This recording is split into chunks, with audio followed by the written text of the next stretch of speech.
எதிரிகளுடைய எண்ணிக்கையும் அவன்கிட்ட இருந்த ஆயுதங்களையும் ஒருத்தன் பார்த்தாண்டு வைங்க வெளியே இருந்து என்ன கணக்கு பண்ணுவான், இது 1 மணி நேரம் கூட தாக்கு பிடிக்க முடியாது, அவங்க எப்படி இருக்காங்க குழுகுன்னு இருக்கானுவ, இந்த ஆளுக்கு நோம்பு வச்சுக்கிட்டு சாப்பாட்டுக்கு இல்லாம எல்லாம். தளபதிக்கே வயசு 8 ரிட்டையர்டு வயசு, ரசூலுல்லாவுக்கு. அபூபக்கர் ரிட்டையர்டு வயசு எல்லாம் ரிட்டையர்ட் ஆகிற வயசு, நானும் இளைஞர்களா இருக்கணும். அப்ப ரசூலுல்லாவும் கிழவர், அபூபக்கரும் கிழவர். இந்த மாதிரியான ஆளுகளாக பதிர் போர்ல வர்றாங்க. அங்க நல்லா கொளுத்து போன ஆளுக்கு நிறைய வச்சிருக்கிறாங்க, ஆயுதம் வச்சுக்கிறாங்க. இங்க நிறைய பேருக்கு ஆயுதம் இல்ல, ஒட்டகம் இல்ல, குதிரை இல்ல. அப்ப கணக்கு முடிஞ்சிருச்சு அப்படிங்கிற நினைத்துல அல்லாட்ட துவா செஞ்சாங்கல்ல. மனுஷ கணக்கில் என்ன செய்வோம், அவ்வளவுதான் போயிடும், முடிஞ்சு வச்சு அழிச்சு போடுவோம். இப்ப ரசூலுல்லாஹ் என்ன செஞ்சாங்க, அல்லாஹும்ம இன் துஹ்லிக ஹாதிஹில் இஸாபா ஃபலன் துஅபத அபதா.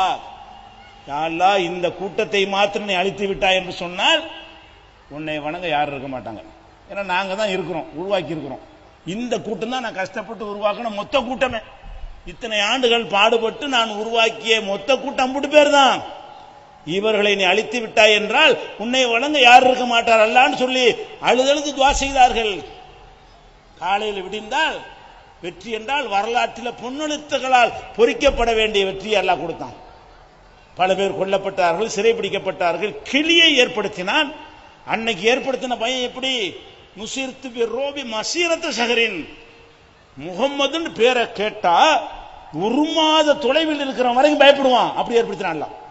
ரசூலுல்லாஹ் சொல்லி காட்டுறாங்க, அல்லாஹ் எனக்கு செஞ்ச உதவி என்ன தெரியுமா, முகம்மது வர்றாருன்னா போதும், பக்கத்து தெருவுல உள்ளவங்க இல்ல, 1 மாச தொலைவுள்ள உள்ள ஆள் என்ன செய்யுமா, ஆஹா கிளம்பிட்டாராம்டா என்று பயப்படுகிற அளவுக்கு செஞ்சான அல்லாஹ் ரப்புல் ஆலமீன். அந்த அல்லாஹ் இருக்கிறானா இல்லையா, அதே பவரோட இருக்கிறானா இல்லையா, அதே வீரியத்தோட இருக்கிறானா இல்லையா, அதே ஆற்றலோட இருக்கிறானா இல்லையா? ஏன் அப்படி நம்ம நம்பவில்லை? அப்படி நம்பி இருந்தா தர்காக்கெல்லாம் வந்திருக்குமா? தர்கா எதனால வந்துச்சு? அடே, உன்னை படைச்ச இறைவன் இருக்கான், அவனுக்கு எல்லாமே ஏழும், அவனுக்கு ஏழாது எதுவுமே இல்லை. அப்படியான ஒருத்தன் இருக்கிறான், அருகில் இருக்கிறான், கேட்டுக்கிட்டு இருக்கிறான், எதுவுமே அவனுக்கு மறைந்ததாக இல்லை.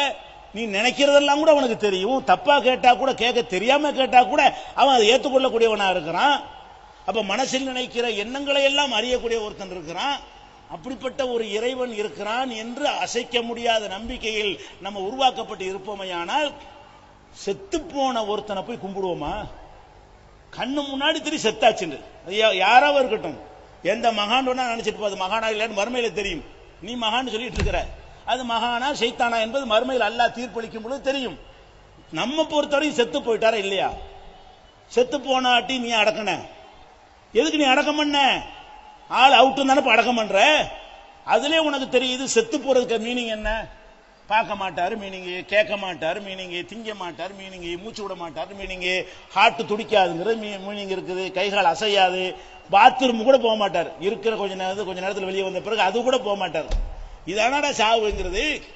அப்ப இப்படியான நிலைக்கு ஒருத்தர் வந்ததை கண்ணால பார்த்துப்புட்டு நம்மளே கொண்டு குழி தோண்டி கொண்டே புதைச்சு புட்டு எப்படி எந்திரிச்சு வந்துடக்கூடாது, விருதுநகருக்கார மாதிரி எந்திரிச்சு வந்துடக்கூடாதுன்னு மண்ணை போட்டு அமுக்கி புட்டு இப்படி வந்துட்டு அவளியாவே அட கூறு கட்டவங்களா, இதான் அல்லாஹ் நம்புறதா? கடுகளவு மூளை ஒருத்தர் இருந்தா இது நம்புவானா? நல்லா தெரியுது பணமாகி விட்டார் என்று சொல்லி அவருக்கு ஒன்னும் ஏழாதுன்னு தெரிகிறது. அவர் பொண்டாட்டி உட்காந்து அழுவிக்கிட்டு இருக்கிறது. அவர் பொண்டாட்டி இளம் பொண்டாட்டியா இருந்தா அவர் இவர் வாழ்க்கை கொடுப்பாரு அங்க உட்காந்து கபூர்ல உட்காந்துக்கிட்டு. அது வேற ஒரு மாப்பிள்ளைய கல்யாணம் பண்ணிட்டு போக வேண்டிய நிலை இருக்கிறது. எப்படா சாவான்னு பிள்ளைலாம் சொத்தெல்லாம் பங்கு வச்சுட்டு போயிட்டானுவ. அப்ப சொத்தை பங்கு வச்சாச்சு, பொண்டாட்டி வேற கல்யாணம் பண்ணியாச்சு, ஆளை கொண்டு புதைச்சாச்சு, அவளி ஆண்டுகிட்டு இருக்காங்க. அவளியாவே இப்ப 400 வருஷம் கழிச்சு இன்னைக்கு 1000 வருஷத்துக்கு முன்னாடி அடக்கினால இருந்து அவளியாவேங்கிறான். அட 1000 வருஷத்துக்கு முன்னாடி எதை மிஞ்சுமா? கபூர் வாழ்க்கைன்னு தனியா ஒண்ணு இருக்கிறது. அது அங்க இருந்து யாரும் வரக்கூடிய தப்பிச்சு வரக்கூடிய வாழ்க்கை கிடையாது. மர்மம் இருக்கிறது, கபூர் இருக்கிறது. அந்த கபூருங்கிறது என்ன? கேள்விகளை கேட்பாங்க. கேள்வி கேட்டவுடனே என்ன செய்வாங்க? 2-3 கேள்வி தான். ஒரு இறைவன் யாரு, மார்க்கம் யாரு, தூதர் யாரு, இதான் கேட்பாங்க. இந்த கேள்விக்கு பதில் சொல்லி முடிச்சுட்டான்னு வைங்க, நல்ல பதில் சொல்லிட்டான்னு சொன்னா அவனுக்கு என்ன செய்வாங்க? அவனுக்கு கிடைக்கக்கூடிய சொர்க்கத்தை எல்லாம் அப்படி காட்டுவாங்க. அந்த கேள்வி கேட்டு முடிச்ச உடனே மலக்குமார்கள் என்ன செய்வாங்க? இந்த பார், இதெல்லாம் உனக்கு கிடைக்க போகுது.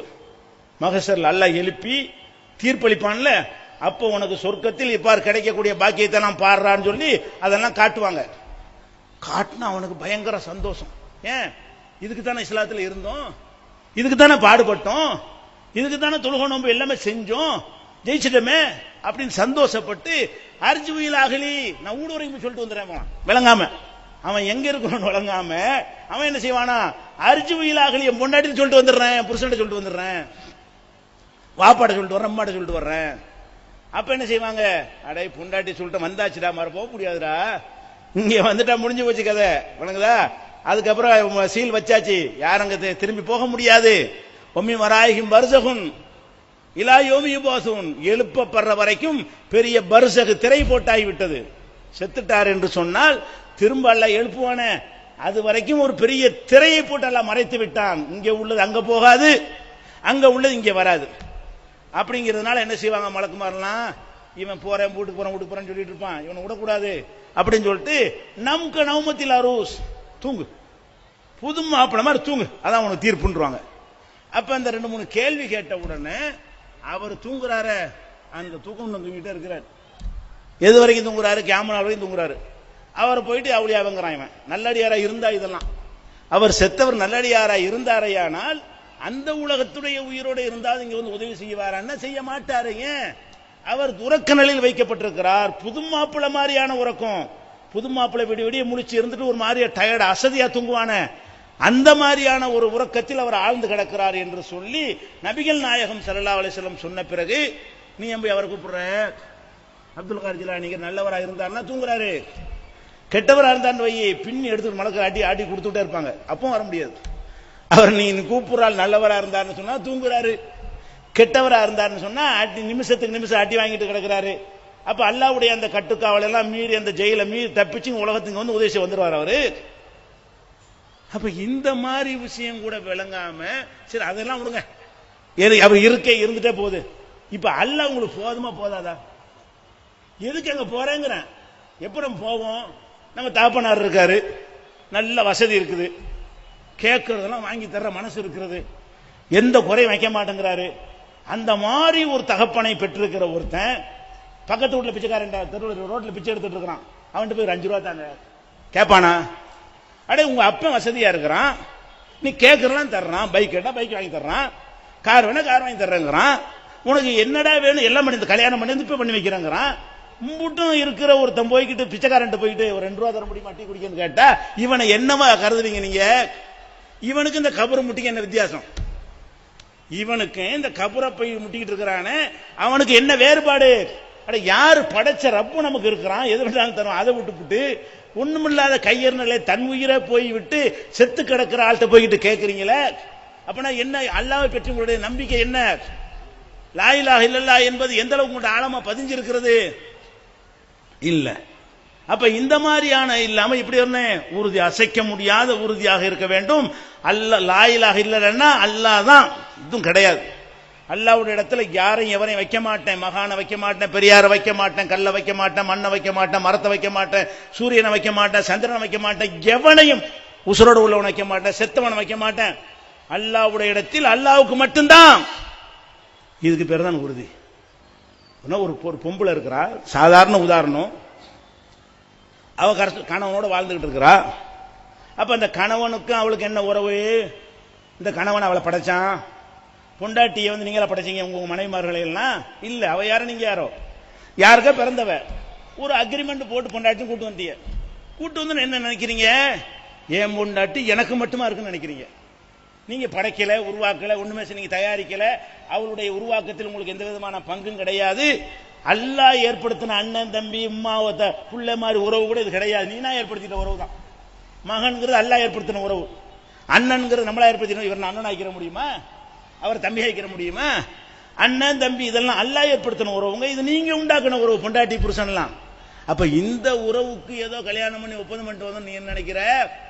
ஓம் பொண்டாட்டி ஓன்ட்ட கேட்கற விராட்ட கேட்க கூட நினைக்கிற. ஓம் பொண்டாட்டி பக்கத்து இருக்கிறாண்டு பட்டு கூட வாங்கி தர கோவம் வருது உனக்கு. ஏன் வருது? நான் புருஷன் இருக்கல, நீ அங்க போய் கேட்கிற, கேப்பீல இல்லையா?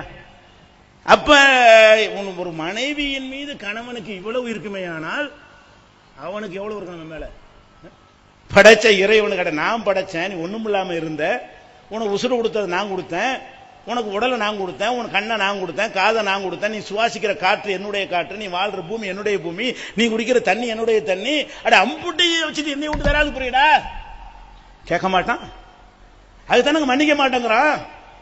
இன்னல்லாஹ் லா யக்ஃபிரு யுஷ்ரக பிஹி, தனக்கு இணை கற்பிக்கப்படுவதை அல்லாஹ் மன்னிக்கவே மாட்டான். எனக்கு ஈக்குவல் அவரால் வைப்பியா? அது புருஷனை மன்னிப்பானா? பொண்டாட்டி புருஷனுக்கு செய்யற வேலையை ஒழுங்கா செய்யாட்டா கூட மன்னிச்சிருவான். புருஷனுக்கு செய்யற வேலையை வேற ஆளுக்கு செஞ்சா மன்னிக்க மாட்டான். புருஷனுக்கு சமைச்சு போடலையா மன்னிச்சுட்டு போயிருவான். ஒழுங்கா சுகம் கொடுக்கலையா, தலைவலிக்கு படுத்துக்கிட்டாளா, அப்பவும் மன்னிச்சுட்டு போயிருவான். இவனுக்கு கொடுக்குற சுகத்தை வேற ஆளு கொடுத்தா மன்னிப்பானா? அப்ப அல்லாவுக்கு செய்யற நீ வணக்கங்கள் சிலதை நீ விட்டா கூட அல்லாஹ் உன்னை மன்னிச்சிருவான். அல்லாவுக்கு கொடுக்கறத வேற ஆளு கொடுத்தேன்னு வையி மன்னிக்க மாட்டான். அப்ப உனக்கு ஒரு அல்லாஹ் பத்தி ரசூலுல்லாஹ் சொல்லும்போது சொல்றாங்க, இப்படி நீங்க மனைவிமார்கள் விஷயத்தில் ரோசப்படுறீங்கல்ல, அல்லாஹு அகயர் மின்கும், அல்லாஹ் உங்களை விட ரோசக்காரன், ரோசம் பாக்குறவன். நான் யாரு நீ யாரு? ஏண்டா இவனை போய் கூப்பிடுறவன் யாரா இவன்? இந்த கல்லை போய் கூப்பிடுற, இந்த கல் என்னடா இது? நான் யார்? எனக்கு சமமாடா இது? கேட்க மாட்டான்ல. இந்த கல்லு நானும் சமமா? இந்த புணமும் நானும் சமமா? இந்த தர்காவும் நானும் சமமா? கேட்கமா? இந்த கொடிமரமும் நானும் சமமா? இந்த சாமியார் நானும் சமமான்னு கேட்க மாட்டான்ல. அப்ப உறுதி உறுதி என்பது லா இலாஹ இல்லல்லாஹ் என்பதில் உறுதி வருவது என்பது இப்படி விரிந்த ஒரு அர்த்தம் கொண்டது. அதிலையும் உறுதியாக நிற்க வேண்டும். அடுத்து முகமது ரசூலுல்லாஹ், அது முக்கியமானது. முகமது அவர்களை நீங்க அல்லாஹ்வுடைய தூதர் நம்புறீங்க அப்படின்னா என்ன அர்த்தம்? அல்லாஹ்வுடைய தூதர் நம்புறதுக்கு என்ன மீனிங் என்ன சொல்லுங்க? சும்மா தஸ்பீஹ் செய்யறதுக்கா? மேடை போட்டு மீலாதுல கொண்டாடுறதுக்கா? அல்லாஹ்வின் தூதர்ங்கிற வார்த்தைக்கு என்ன அர்த்தம்? படைச்ச இறைவன் அவரை அனுப்பி இருக்கிறான் என்று அர்த்தம். தூதராக அனுப்பி இருக்கிறான் என்று அர்த்தம். அவன் சொல்ல வேண்டிய எல்லாத்தையும் அவர் வழியாகத்தான் சொன்னான் என்று அர்த்தம். தூதருக்கு அர்த்தம். அல்லாஹ்வுடைய தூதருக்கு என்ன அர்த்தம்? நான் ஒரு ஆளை தூதர் அனுப்புறேன்னு சொன்னா நான் சொல்ல வேண்டிய செய்தி எல்லாம் அவர்கிட்ட தான் சொல்லி அனுப்புவேன். அப்ப முகமது அல்லாஹ்வுடைய தூதர் நம்பினால் எப்படி நீங்க நம்பணும்? அவர் சொன்ன எல்லாம் அல்லாஹ்ட்டேருந்து வாங்கி சொன்னதே தவிர கையில மடியில போட்டு உண்டாக்கி சொன்னது இல்ல. அவரை ஃபாலோ பண்ண வேண்டும். அவர் தான் அல்லாஹ்வுடைய தூதர். அவரை தவிர யாருக்கு இந்த உம்மத்துல வஹி வராது நான் சொல்றேன். அப்படி நீங்க ஏத்துக்கலாமா? ஏன்? எனக்கு அல்லாஹ்க்கு என்ன இருக்குன்னு ஏன்டா பேசுவானா? எனக்கு வஹி வருமா? நான் ஒரு தப்பான சொல்லிட்டா ஒண்ணு அல்லாஹ் சுட்டி டேய் சொல்லான்னு கண்டிப்பானா? அல்ல எனக்கு ஏதாவது மெசேஜ் சொல்றாதா நீ போய் அந்த மக்கள்கிட்ட சொல்லிட்டு என்னை தேர்ந்தெடுப்பானா? அல்ல எவனையாவது தேர்ந்தெடுப்பானா? இந்த உம்மத்துல ரசூலுல்லாஹ்க்கு முந்தி பல நபிமார்களை தேர்ந்தெடுத்தான். இந்த உம்மத்துல நபிகள் நாயகம் அல்லாஹ்வுடைய தூதர்னா கடைசி தூதர். அப்ப ரெண்டு விஷயங்கள் அடங்கி இருக்கிறது. அவங்க இடத்துல யாரையும் வைக்க கூடாது. ரசூல் ஸல்லல்லாஹு அலைஹி வஸல்லம் இடத்துல யாரையும் வச்சிடக்கூடாது. இப்ப என்ன செஞ்சுக்கிட்டு இருக்கிறோம்? தொழுகிற முறை என்னன்னு கேட்டா ஏண்டா ஏண்டா அப்படி தொழுகிற? அப்படித்தான் அஜர்த்து சொன்னாரு. இப்ப அஜர்த்து ரசூல்லாவா? அப்படித்தான் சாபி இமாம் சொன்னாங்க. அவர் அல்லாஹ்வுடைய ரசூலா? இப்படித்தான் ஹனபியில இருக்குது. அப்ப அவர் அல்லாஹ்வுடைய ரசூலா? இப்படிதான் எங்க ஊர்ல வழக்கம். அப்ப ஊர் அல்லாஹ்வுடைய ரசூலா? ஜமாத்தில் இப்படிதான் தீர்மானம் போட்டாங்க, அவங்க அல்லாஹ்வுடைய ரசூலா? அட ஏண்டா மார்க்கத்தின் பெயரால் இதை செய்யறேன்னு கேட்டா அல்லாஹ் சொல்றான்னு சொல்லு, இல்லாட்டி அல்லாஹ்வுடைய ரசூல் சொன்னாங்கன்னு சொல்லு. ரெண்டும் இல்லாட்டி தூக்கி கடாசிட்டு ஓடி தேறி. அப்படி இருக்கிறோமா நம்ம? செய்யற அம்புட்டுக்கும் இஷ்டத்துக்கு வாயில ஆட்டிக்கிறாங்க. வாயில வந்ததெல்லாம் சொல்றான், அதை அப்படி கேட்கிறோம். அஜர்த்துங்கிற பேர்ல, மார்க் அறிஞர்ங்கிற பேர்ல அவன் நினைச்சதே இல்லை. மௌலுது ஓதுண்டான். ஓது நீங்க கொஞ்சம் யோசிச்சு அந்த மௌலுது என்ன? மௌலுது ரசூலுல்லாஹ் காலத்தில் உள்ளதா? ரசூலுல்லாஹ் காலத்துக்கு எத்தனையோ வருஷத்துக்கு பிந்தி வந்த ஒருத்தன் அரபியில ஒரு பாட்டு எழுதுறான். இது அல்லாஹ்வுடைய வஹி இறங்கின காலத்தில் உள்ளது இல்ல. ரசூலுல்லாஹ் இந்த மௌலுதை இயற்றவும் இல்ல. ரசூலுல்லாஹ் காலத்துல சஹாபாக்களும் இயற்றவும் இல்ல. நீ மாதிரி என்னைய மாதிரி ஒருத்தன் பாட்டு படிச்சிருக்கான், அவ்வளவுதான். கொஞ்சம் அரபியில பாட்டை படிச்சு விட்டான். தமிழ்ல புலவர்கள் இல்லையா? அந்த மாதிரி எத்தனையோ புலவன் மாதிரி எவனோ ஒரு புலவன் என்ன செஞ்சிருக்கிறான்? இந்த ஒரு பாட்டை யா நபி ஸலாம் அலைக்கும் ஒரு பாட்டை அடிச்சு விட்டான்.